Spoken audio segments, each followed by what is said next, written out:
Baik, kita bertemu lagi. Kita akan bahas ke pembahasan berikutnya. Tadi kita membahas tentang poster nih.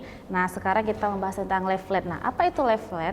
Leaflet adalah selembaran kertas yang berisi tulisan dengan kalimat-kalimat singkat, padat, mudah dimengerti, dan gambar-gambar yang sederhana. Leaflet atau sering juga disebut pamflet merupakan selembar kertas yang berisi tulisan cetak tentang suatu masalah khusus untuk sasaran dan tujuan tertentu. Ukuran leaflet biasanya 20 kali 30 cm yang berisi tulisan 200 sampai 400 kata. Ada beberapa leaflet yang disajikan secara berlipat. Nah, leaflet ini juga digunakan untuk memberikan keterangan singkat tentang suatu masalah nih. Misalnya, deskripsi pengolahan air di tingkat rumah tangga, deskripsi tentang diare serta pencegahannya dan lain sebagainya. Nah, isi harus bisa ditangkap dengan sekali baca. Leaflet dapat diberikan atau disebarkan saat pertemuan-pertemuan dilakukan. Nah, seperti apa pertemuan di Focus Group Discussion atau FGD. Nah, kemudian di pertemuan posyandu, kunjungan rumah dan lain-lain. Nah, ada hal yang harus diperhatikan dalam membuat leaflet seperti poster tadi juga ya. Yang pertama itu tentukan kelompok sasaran yang ingin dicapai. Yang kedua, tuliskan apa tujuannya. Yang ketiga, tentukan isi singkat hal-hal yang harus ditulis dalam leaflet. Yang keempat, kumpulan tentang subjek yang akan disampaikan. Yang kelima, membuat garis-garis besar cara penyajian pesan, termasuk di dalamnya bagaimana bentuk tulisan, gambar, serta tata letaknya. Yang keenam, buatkan konsepnya. Konsep itu harus dites terlebih dahulu pada kelompok sasaran yang hampir sama dengan kelompok sasaran. Perbaiki konsep dan buat ilustrasi yang sesuai dengan isinya. Nah, seperti juga poster tadi, leaflet itu juga sudah pasti ada kegunaan dan juga ada keuntungannya. Nah, kegunaan leaflet itu bisa dua, yaitu yang pertama mengingat kembali tentang hal-hal yang telah diajarkan atau dikomunikasikan. Yang kedua itu untuk memperkenalkan ide-ide baru kepada orang banyak. Nah, keuntungan leaflet itu yang pertama dapat disimpan lama nih, bisa disimpan lama. Kemudian yang kedua sebagai referensi. Yang ketiga jangkauan dapat jauh. Yang keempat membantu media lain. Yang kelima isi dapat dicetak kembali dan dapat sebagai bahan diskusi. Nah, tadi sudah poster, sudah leaflet, sekarang kita masuk ke papan pengumuman. Apa itu papan pengumuman? Nah, papan pengumuman itu biasanya itu dibuat dari papan dengan ukuran 90 kali 120 cm. Nah, biasanya itu dipasang di dinding atau di tempat tertentu seperti balai desa, posyandu, masjid, puskesmas, sekolah, dan tempat instansi lainnya.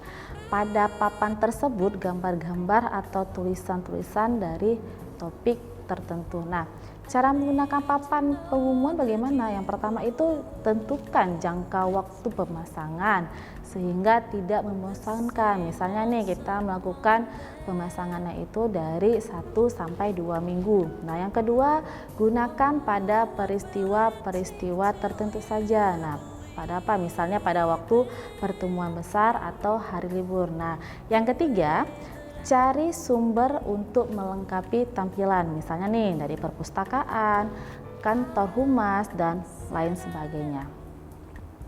Nah, apa sih keuntungan papan pengumuman? Keuntungannya itu yang pertama dapat dikerjakan dengan mudah. Yang kedua merangsang perhatian orang. Yang ketiga menghemat waktu dan membiarkan pembaca untuk belajar masalah yang ada.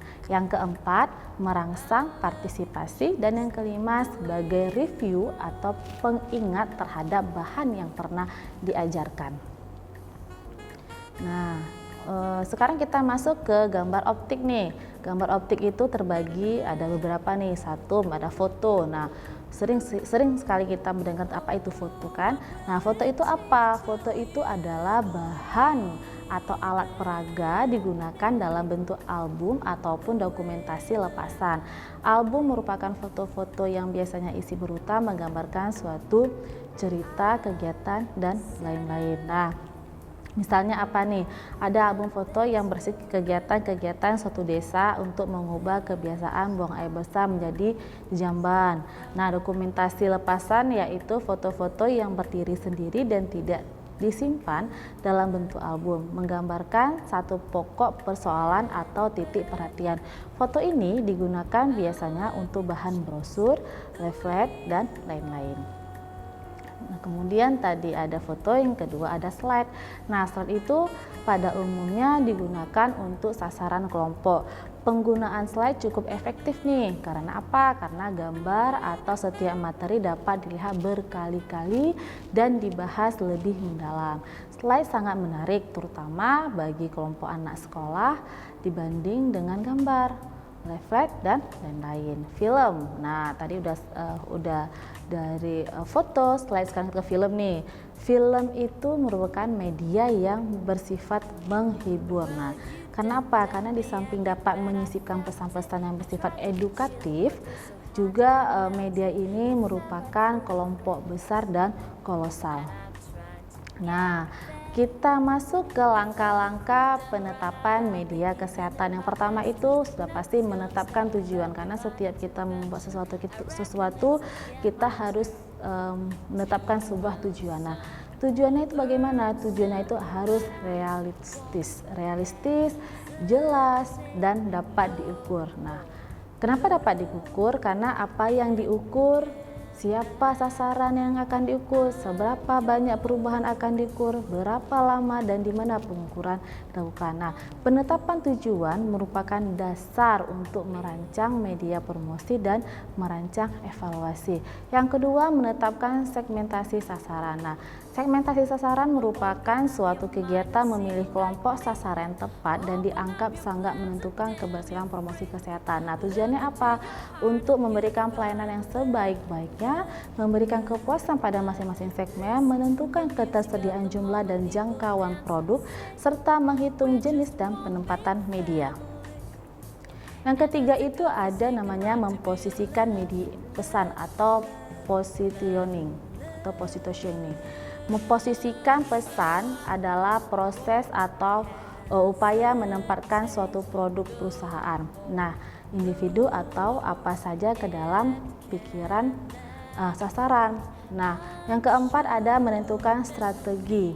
Kalau menentukan strategi ini itu sudah pasti dari identifikasi para pesaing, termasuk persepsi konsumen, menentukan posisi pesaing, menganalisis preferensi kehayat sasaran, menentukan posisi merek produk sendiri, serta mengikuti perkembangan posisi. Yang kelima itu adalah memilih media promosi kesehatan. Nah, dalam pemilihan media didasarkan pada selera kelayak sasarannya nih. Media yang dipilih harus memberikan dampak yang luas.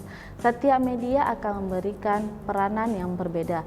Penggunaan beberapa media secara serempak dan terpadu akan meningkatkan cakupan, frekuensi, dan efektivitas pesan.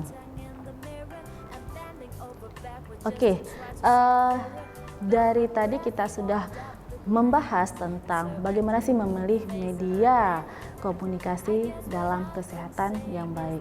Oke, sekian dari materi saya hari ini. Mungkin nanti kita akan bertemu lagi di program e-learning selanjutnya. Saya Fauzia Andika, SKM MKes, dosen kesehatan masyarakat Universitas UUD Indonesia, undur diri. Assalamualaikum warahmatullahi wabarakatuh. No more, it cannot wait, I'm sure. Well, open up your mind and see like me. Open up your plans and damn, you're free. Look into your heart and you find the sky.